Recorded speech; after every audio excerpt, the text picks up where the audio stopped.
Welcome back, everybody, to She Thrives, our Body Mind series for 2020. I'm Margot Freitag, your host. We are helping to empower women through achieving better health, simple weight loss, happier, more inspired living, and we're doing that, of course, by sharing with you the power of plant-based nutrition, fitness, behavioral change, habitual change, and mindset, how to get a handle on it all in a way that feels natural and simple so we can get on with our real happy life. And to that end, I'm so excited to have Dr. Neal Barnard here with us again this year.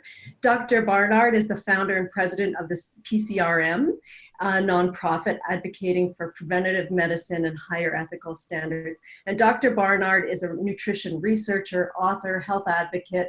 He is an adjunct associate professor of medicine, and they conduct studies on the role of nutrition in diabetes, obesity, lipid management, multiple diseases. And his most recent work or clinical trial was establishing the value of a novel dietary program for type 2 diabetes. So to that end, welcome, Dr. Barnard. Thank you for being here this year. Well, thank you. It's great to be back with you. Yes. So, Dr. Barnard, you've written, I was counting, I think it's 25 books. Is that right? Oh, who's counting? But hopefully they're helpful. Yes, very helpful. New York Times bestsellers, and definitely life-changing for thousands and thousands of people. But today, I want to talk with you about your brand new book, which is really timely for our event and super important. It's called Your Body in Balance, and I wondered if you could tell us a little bit about that. Yes. If you could, for example, imagine a couple that's been dealing with infertility. And year after year, they're spending a huge amount of money on tests and treatments and so forth, and they're not getting anywhere. Or a young woman has menstrual cramps that one day every month make her just unable to go to school or go to work or whatever the case may be. Or a man might be teetering on the edge of diabetes and not knowing what this is about, or a person could be at high risk for breast cancer. All of these conditions have one thing in common, which is that they relate to hormones being out of balance. Now, people didn't know that. Who would have thought that menstrual cramps or infertility or diabetes have anything to do with anything other than just that's the way it is? But in every case, there are hormones, and foods, what you eat for breakfast and for lunch and for dinner, affect whether your hormones are out of balance or in balance. And so what I'm suggesting is you can cure menstrual cramps or improve them. Fertility is affected. Diabetes can be worsened or improved or sometimes go away based on your food choices. Most people have no idea how that works. Hormones are kind of a complicated idea, but the food changes that you need to make are really quite simple. And so I got all excited about this, and so that's why I wrote this book. Oh, so good and so important. And so let's dive right in. I'm going to ask you about fertility. So I have talked to people, so women, obviously we have these conversations. I'm 53 and going through menopause, I guess. But the interesting thing is I don't really have any symptoms. Right.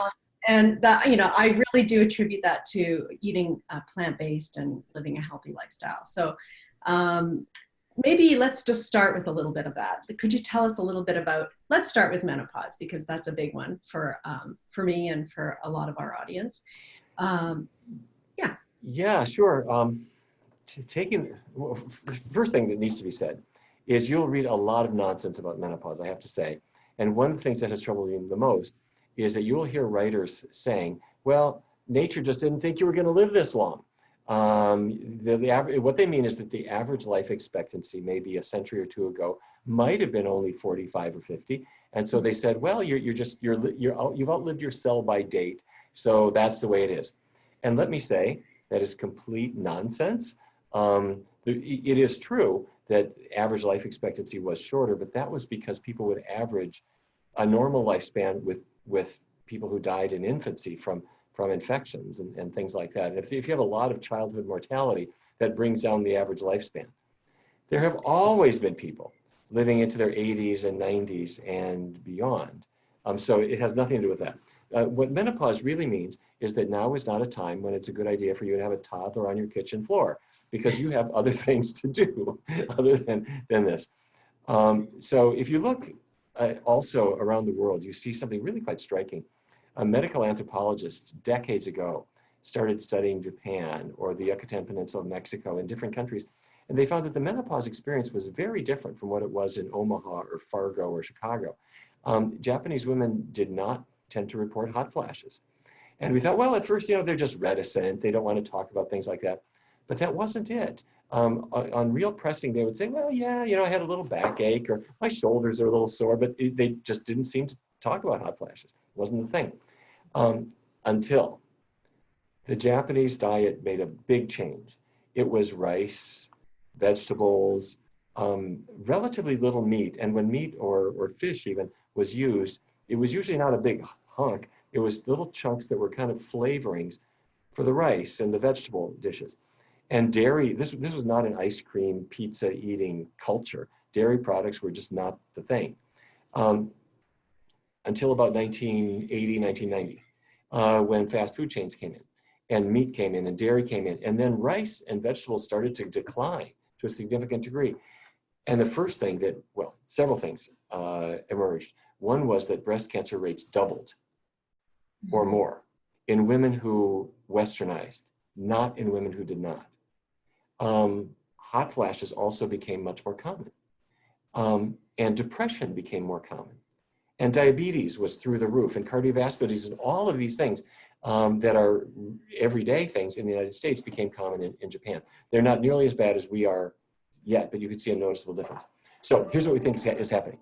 On a plant-based diet, the body makes the right amount of estrogen, female sex hormones. You're adapted to that level. And then when menopause comes and the ovaries say, look, the factory's closed, the amount of estrogen diminishes, that change is not so dramatic. If you eat cheese has estrogens in it. Dairy products have estrogens in it. And if you have a lot of fat in your diet and not much fiber, your estrogen level stays higher than it should be. And the change at menopause is, we believe, more dramatic. At least that's the hypothetical explanation for it. And so you have these reverberations of symptoms that can continue for a while in the future. And then of course, estrogen plays other roles. It greatly increases the risk of cancer. Postmenopausal breast cancer is the risk is proportional to the amount of estrogen in a woman's blood leading up to that point. So what we think is happening is that the food changes have driven all of this. Mm-hmm. Really interesting. So we kind of know, obviously the dairy and the estrogen levels in dairy, and xenoestrogens in fish, and there's lots of probably culprits in the animal foods. What about the things that we should be eating? There's some controversy about it, of course. Right. Soy, right, is one. And maybe you could talk to the benefits of fiber and anything else that you think that we should be consuming. Yeah, let's tackle soy, because soy has been the subject of tremendous mythology. It's based with a kernel of truth, which is, I think it was the 1930s, researchers discovered compounds in soy called isoflavones. And the isoflavones have a lot of positive health benefits, but one of the things that they do is they will attach to the estrogen receptor, say on a breast cell. So what that led to a lot of speculation. One is that men consuming soy would become effeminate or infertile, or they would have breast development. And if you go online, you will see guys obsessing about man boobs, and they'll say this came from eating soy. Or they will say that women consuming soy would have a higher risk of breast cancer. Luckily, researchers have had more than enough time to sort all of this out. And if you thought that soy products would cause man boobs, let me encourage you to go to the beach on an August afternoon. And if you see a heavyset guy who's taken his shirt off and he does have a little breast enhancement, go up to him and ask him, how much tofu have you been eating this past week? And he will look at you blankly saying, what are you talking about? I don't eat tofu. How about edamame? How about miso? How about tempeh? And he doesn't know what you're talking about. You say, well, what do you eat? Well, I eat cheeseburgers. I eat pizza. I eat chicken wings. I eat normal stuff. what has happened in this man's body is as he has gained weight, he's got, his body fat is growing. Body fat produces estrogens. And so that's the reason for his breast augmentation.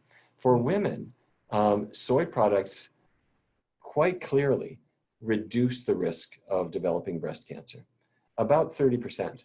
And for women who have had breast cancer in the past, soy products, again, reduce the likelihood of recurrence or mortality by another about 30%.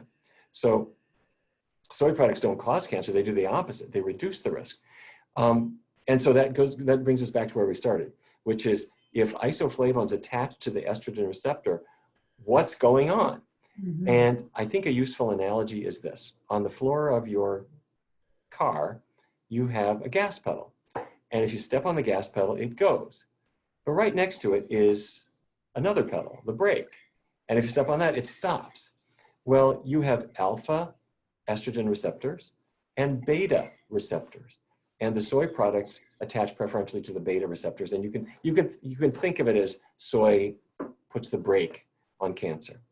Mm-hmm. So, and by the way, what I'm saying among cancer researchers is not controversial.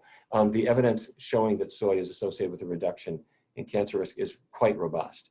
So the reason I say that is you'll see all kinds of nonsense on the internet about these things, and the evidence favoring soy is extremely strong. That said, it's optional. If a woman doesn't want it, she doesn't have to have it, but it does not cause cancer. And I have to say also, forgive me for this long-winded answer. Yeah. There are, once in a while, a woman who has had cancer in the past will be given advice. Well, actually, everybody who ever had cancer is given lots of unwanted advice, like nonstop. And sometimes that advice is dangerous. And the advice in this case is don't eat soy. If you, sometimes you even hear this from medical personnel. They'll say soy, you shouldn't have soy if you had a breast cancer diagnosis. If a woman follows that advice, she has just increased her risk of dying of that cancer by about 30%. So my plea here is doctors, please learn about nutrition. There is a science there. There are lots of publications on this, and it's quite abundantly clear. Such important information. Thank you. Yeah. So what about the other end of that spectrum? What about women who are young and want to have a baby, maybe, and they're struggling with maybe endometriosis or PCOS or even just PMS? Some of these things can really halt the plans for family life. Oh, they sure can. And I tell you, I have to tell you, I got into this completely by accident. I was sitting right here at my desk many years ago, and my phone rang, and it was a young woman who said, I can't get out of bed.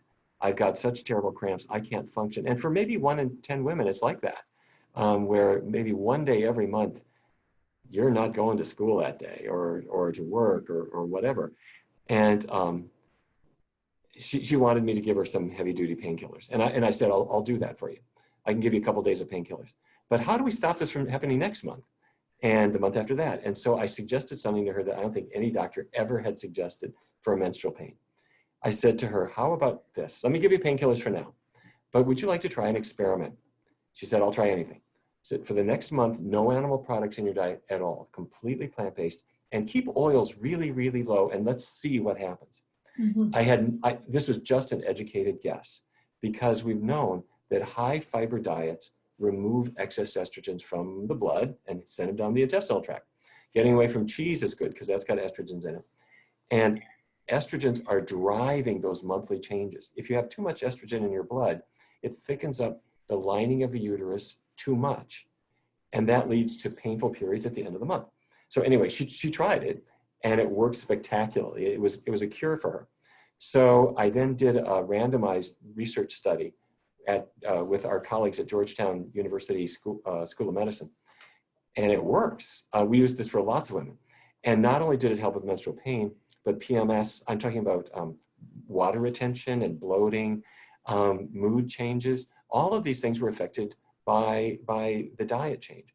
Mm-hmm. And in the course of this study, one of the women, we asked all the women not to be using any hormones during the study because we wanted to see what diet would do.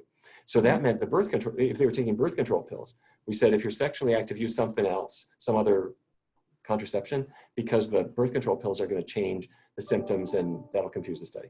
One of the women in the study said, Dr. Barnard, you don't have to worry about me. I don't use contraception at all. My husband and I have been thoroughly evaluated. We wanted to have a baby. We gave up years ago. And it's not him, it's me. I don't ovulate. I'm infertile. We don't use contraception, so forget it. I don't take the pill. I don't take anything. The second month that she was on the healthy, completely plant-based diet, she came into the research center. She said, Dr. Barnard, I've got some bad news, some good news. I said, well, what is it? She said, the bad news is I'm leaving your study because I am pregnant. And she was pregnant. She gave birth to a beautiful baby. And then a little while later, she had a second baby. And then she had a third baby. She's got a family of 3 kids. And here's my point. Here's a woman who had a diagnosis written on her chart, infertility.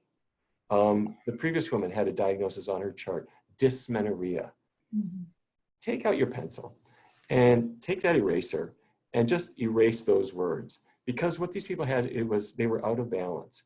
When you can get the hormones back into balance with a healthy diet, not everyone's going to get better, but for many people they do. And in the case of menstrual pain, in the case of endometriosis, in the case of fertility issues, these are often driven by hormones that are out of balance. So at the risk of, getting sidetracked, I don't want to, but I do have a question about this. A lot of times doctors will prescribe the pill to help women with their periods or their pain or PMS. And that's just adding more hormones. So what does that do? And does it work? And I know that there are warnings about depression and all of this. So could you just speak to that a little bit? Yes, it's sort of for menstrual pain, it's kind of the second biggest treatment after ibuprofen. And it's used, and it does add a trace of hormones, but what the rationale for it is that it feeds back to the brain and stops the production of compounds that increase your natural hormone production. So it's used as a hormone balancing tool. And the pill is mostly safe. Not entirely. I mean, it does raise the risk of breast cancer a little bit, although it probably reduces the risk of some other cancers. And it obviously stops you from being pregnant, which may be an advantage or a disadvantage depending on what you're trying to accomplish. But it does not get to the cause of this.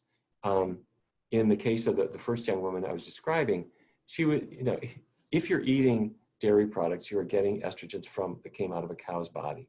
And the cows are artificially inseminated every year, and they are pregnant for 3/4 of, 9 months, 9 out of 12, 3/4 of every year, and they're milked while they're pregnant.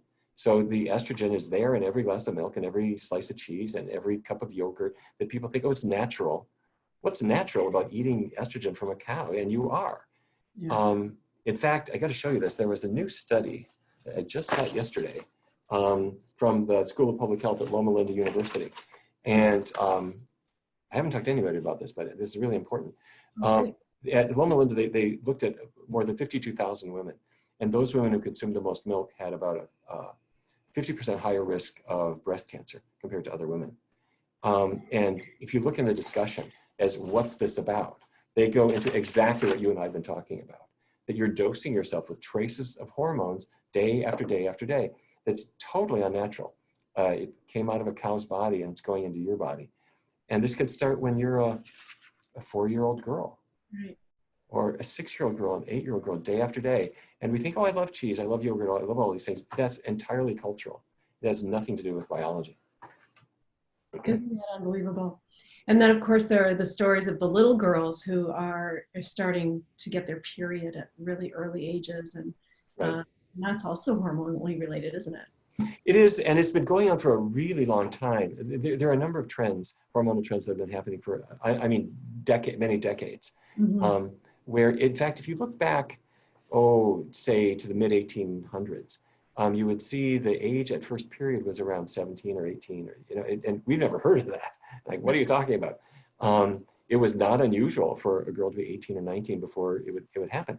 And today, it can be 12, 13, 14. And if you think about it, a 12-year-old girl is not able to be a mom. I mean, psychologically. And nor does it make any sense at that age. Why should one be sexually mature at an age where you're not psychologically mature? I would argue that you're psychologically mature enough to be a parent when you're maybe 47 or something like that. Yeah, I'm kidding. I agree. But what I mean is a teenager is, I think this is diet. The diet changes are changing the age of puberty. But the other thing is, at the same time, in men, sperm counts have been falling. They've been falling quite steadily. And if you look at sperm counts, they've been going down just as cheese has been going up. And who knows, but there has been speculation that estrogens in milk are concentrated in cheese. Cheese intake over the past century or so has gone up from less than 4 pounds per person per year to about 35 now. And so it's just this continuous estrogen dose. So how does this play out when we want to think about some other areas of our life? So we know that the hormone-related cancers are a really important piece. We know menopause, fertility. What about our emotional health, our mental health? Yes. Oh, you know, before we leave this, can I just say a word for women who have endometriosis? Yes. I know many people watching this, Yes. they either have it or they have a friend who has it or a family member. And I just want to say a word for them. Yes. Endometriosis is a condition where the cells that are supposed to be lining your uterus have sneaked out. They've escaped up the fallopian tubes, we believe, and they're implanting all around the abdomen. And they can implant on your intestinal tract, they can implant on your ovaries, on the fallopian tubes. Sometimes they're asymptomatic, but sometimes they're really quite painful and can lead to infertility. I describe a story in Your Body in Balance of a young woman who was in the Air Force. And she was over in Iraq back in the Iraq War. And when her tour of duty came to an end, they shipped her home. And she started digging into all the foods that she hadn't had during the war, which was mac and cheese and grilled cheese and all these kinds of things. And she relates her story. And she started to gain weight, but she also started to develop pain. And it turned out to be endometriosis. But it was really advanced endometriosis. It was attached to her intestinal tract. And so every time food would pass through, it was excruciating. And it had wrapped all around her ovaries. And her gynecologist said, well, you know, I see pain pills aren't working for you. Hormones aren't working for you. We can do a hysterectomy. She was 27. And she said, well, wait a minute. My husband and I are newlyweds. Do you have something else? We haven't had time to raise our family yet. And the doctor said, I hate to tell you this.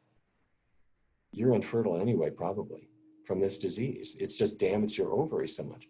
So she said, okay, I get it. I can't live this way. So she agreed to the hysterectomy. And they scheduled it for 6 weeks later. But before she could have the procedure, she went to see a nutritionist to say, what else can I do? And the nutritionist said, I want you to stop eating cheese. I want you to stop eating meat altogether. I want you to do a vegan diet, plant-based diet, keep the oils low, healthy foods. And she started to feel better. And the pain started to change. But a dutiful soldier, 6 weeks arrived, she shows up at the hospital for her hysterectomy. And they anesthetized her. And about an hour later, she woke up in the recovery room, and the doctor is shaking her shoulder, saying, Catherine, I want you to wake up. He had done an incision. He had put in the laparoscope to look inside, and he was prepared to remove her uterus. He told her that her endometriosis had somehow resolved. It had gone away. Mm-hmm. And he said that you have a lot of scarring where it had been. And in fact, there were adhesions where it had been on your intestinal tract, and I had to free those up. But that's all I did. You still got your uterus. You don't have any endometriosis. And her mother is in the waiting room with her. And her mother says, she went vegan. And the doctor says, stop it. You know, foods don't cause endometriosis, he explained to them, kind of mansplaining, you know, and there's no way that a diet change could have made this go away. And so what's his explanation? He said, well, there's only one possibility. This is a miracle. Right. So what he didn't realize is that endometriosis, as I mentioned, it's cells that have sneaked out into the abdomen, and they're under the influence of estrogens. And anything that raises estrogens is going to increase the disease process. And if you can make the estrogens get back into balance, it can improve. So, anyway, so Catherine now has 3 children. She lost a lot of weight. She never had the hysterectomy. She doesn't have endometriosis anymore. Now, I'm not suggesting that there's no role for medical treatments, including hysterectomy in certain cases. But what I do want to say is the first step should always be to look at our diet and lifestyle and make sure that that the bases are covered before you start thinking about scalpels and operating rooms and other things that have untoward effects. So important. Wow. I wanted to ask you about mood, but since we're still talking about this, PCOS and ovarian cysts, I know firsthand people who have had this complete recovery from ovarian cysts and just by switching their diet.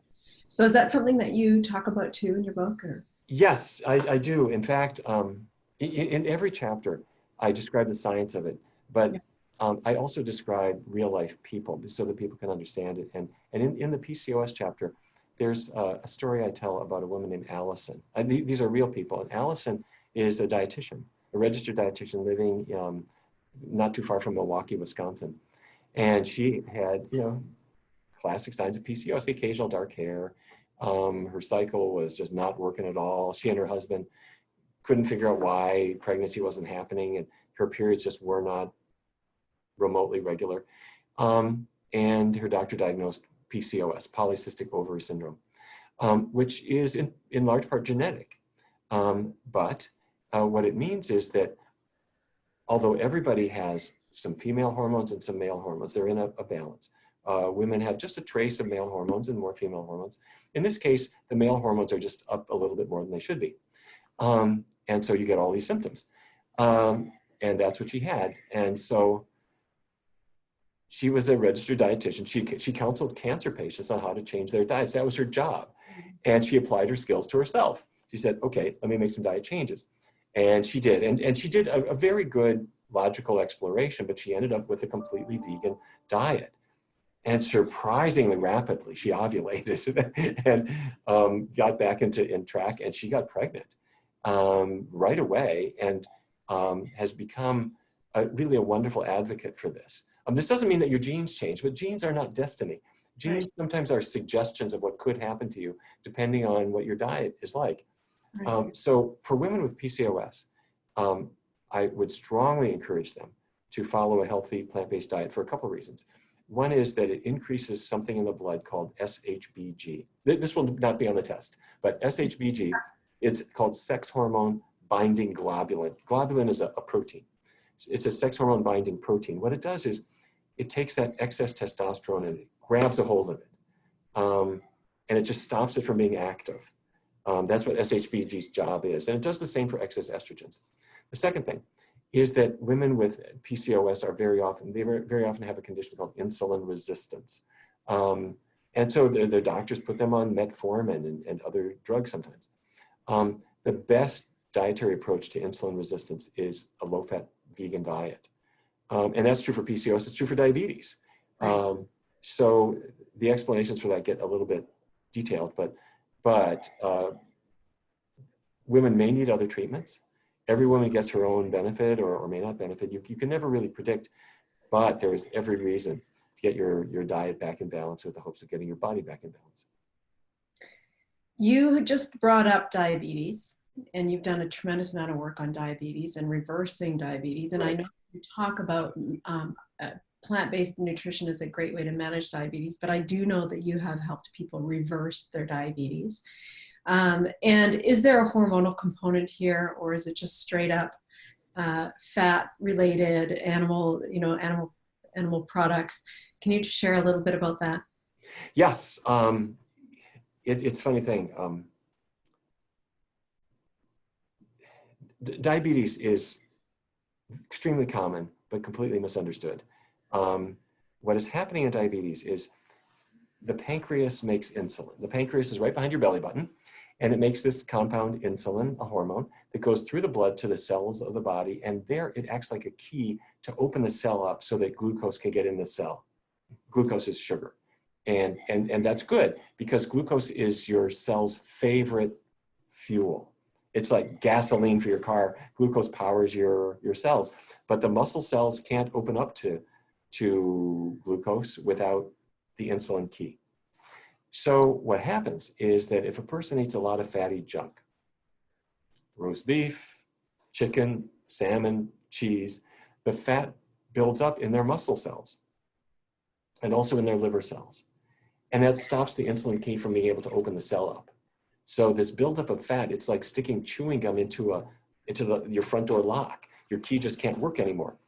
And so when people follow a diet that avoids animal products, there isn't any animal fat left at all.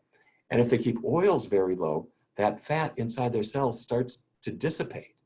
It goes away. And then your insulin can work again. And that's why we've started to see diabetes go away. But the problem we have is that this mythology from the 1950s continues, where you must have gotten diabetes from eating sugar. And it's sort of understandable that people would make that mistake, because if your cells are full of fat and then you eat sugar, the sugar can't get into the cells, so it builds up in your blood and you think, well, that was it, the sugar did it. Or I ate an apple or ate bread and the sugar builds up in your blood. But that wasn't the cause. The cause was the fat in the cell that's stopping it from being able to take the sugar. And I have to tell you just really quickly, I grew up in Fargo, North Dakota, and my dad was a cattle rancher when he was a young man. And I have to tell you, he hated the cattle business. And so when he was big enough to make his own decisions, he went to medical school. And he became the diabetes expert for Fargo, North Dakota. And patients from all over the eastern part of the state would go and see my dad. And every night he would get home about 6 o'clock and he'd set down his medical bag and he'd slump into a chair and he'd pick up the paper. I never once heard my father ever say that any patient was cured. Not once. His job was to try to slow the decline, because they would have dietitians there that would say, don't eat too much carbohydrate. Nobody had any idea about what I'm describing about fat in the cells. And so they made sure they kept their needles sharp. And they taught patients about insulin and get used to it. And their whole job was to try to prevent the complications of the disease. And then back, 20 years ago, or 15 years ago, between 15 and 20 years ago, when we started seeing diabetes go away, it was mind-blowing. It was controversial, because the idea was this is a chronic disease. You can't get over this disease. But we started to see lots of patients get over this disease. And now we can laugh about it, because everybody knows pretty much now that this is a two-way street that can get worse and it can get better. And if you jump in early enough, it can go away. And I just wish I had a time machine, because I want to go back to 1955 and say, Dad, I got some really big news for you. And I often think if our family business had been asparagus instead of beef, maybe it would have been a better world. Oh my goodness. Amazing. And this whole idea that we have to cut our carbohydrates is still pervasive. I know people who are really promoting a high animal food diet to manage diabetes. So, well, yeah, you can sort of understand these ketogenic diets have over the short term, you'll see people will lose weight. And if you lose a lot of weight, some of the fat will come out of your cells too. So that's all to the good. The problem is you're doing it you're forcing the body into a real desperation mode. The only way it works, it never works well, but the way to make it work is that they say, don't ever eat an apple or an orange or a pear, or all the healthiest foods, leave them all out. Don't eat bread, don't eat rice, don't eat sweet potatoes, don't eat any of that stuff. Because what you're trying to do is, because those are the body's favorite fuels, and the fuels that you're designed for, if you deprive that of the body, you throw the body into this peculiar, desperate starvation mode. Where it's got no choice, it's got to burn fat. And it's either going to burn the fat you eat and or the fat on your body, one or the other. And if you don't go too crazy with portions, your body will chew up some fat. And because it sort of poisons the body a little bit with what are called ketones, your appetite is kind of eliminated. Although if you look at these people over the short run, their moods often kind of go, and then over the long run, the risk of, we're concerned that you'll have a much higher risk of colorectal cancer, Alzheimer's disease, other conditions as well. Mm-hmm. And plus, I mean, even over the short run, for a lot of people, their cholesterols get worse, which is not good, because the main complication of diabetes is cardiovascular disease. You don't want to have a high cholesterol. Right. That's really important information for our listeners. Thank you. All right. Let's talk a little bit about mood. I do want to ask you about that. hormones and our mood. Can you speak to depression, anxiety, anything else associated with hormones? Yes, you have neurotransmitters in your brain that control your mood. And it's a complicated system where your gut talks to your brain. The microbiome, the bacteria in your gut, will produce short-chain fatty acids that go to the brain and they communicate to the brain. We were doing a research study with the car insurance company Geico a number of years ago. And we were doing this study to help people who had diabetes or weight problems. And the whole idea was, you don't have to be in our clinic, you can just do this right at work. And so we put healthy foods in the cafeteria and had a weekly class for people, and it worked great. And we did it in 10 different cities where the Geico plants were, and diabetes got better and people lost weight, and it was wonderful. But there was something we weren't quite expecting. We tracked quality of life and many mood indicators, and we noticed that depression was improving quite noticeably, and anxiety was improving as well. And we thought, what's this about? And so then we looked at just, are you at work? And job absenteeism fell. And so we then noticed that other researchers had found the same thing. Whether you compare people following vegan diets to omnivores, the vegans do better on tests of depression and anxiety. And there has been, to my knowledge, just really one randomized trial putting this to the test, and it showed the same thing. So what we think is happening is that the gut microbiome changes very rapidly once you say, okay, enough of the meat, which animal products encourage the growth of unhealthy gut bacteria. And when you bring in the high fiber foods, which fiber is only in plants, they change the gut bacteria within a matter of a couple of weeks. And that apparently feeds back to the brain. There are some other possible explanations too, but that's what we think is going on. And the beauty of it, and by the way, not to diminish depression. I mean, depression is a dangerous thing, and suicide is a real thing. So if people are dealing with this, work with your doctor to take this seriously. However, the exercise researchers years ago started showing that if people lace up their sneakers and they go out for a good brisk run, it competes with antidepressants for the degree of efficacy that you have. In other words, exercise is an antidepressant. And so what I would love to do is do a combination of exercise and a healthy plant-based diet. And you could, I don't want to exercise, I don't want to change my diet because I feel rotten, I don't have any energy, I understand. But you can do it in a supportive way as a group activity. And my guess is that it would rival drugs, even for major depressive disorder. But that's a trial that has not yet been done. And I think it should be done. Super information. Thank you very much. Dr. Barnard, we are at the end of our time together. This has been really valuable and so helpful. And I can't wait to help you get the word out about your new book. And I wondered if maybe people needed to find you or connect with PCRM. How can they get in touch? Well, thank you for asking. Our website is pcrm.org. That stands for Physicians Committee for Responsible Medicine, pcrm.org. And by the way, before I let you go, can I brag about the recipes in this book? Only because they were done by Lindsay Nixon. Okay. Lindsay Nixon is a great recipe developer, and she's just wonderful. And she gave me 65 recipes that are easy to make, and they're delicious and relatively few ingredients and everything else. But when she sent me the recipes, and they really are good, when she sent me the recipes, she sent me a note. She said, Dr. Barnard, I didn't tell you this before, but the diet changes that you recommend made my menstrual cramps go away too. So I thought, good on you. That's validation. So there are so many people who are dealing with these issues that I'm hoping that this information not only will help them, but will break this cycle of bad dietary habits going from grandpa and grandma to parents to kids to the grandkids. And let's learn about what foods do. Let's put this to work in our lives. Let's see if we can help the next generation to be healthier than ours. Absolutely. Thank you so much, Dr. Barnard. Sure. Thank you.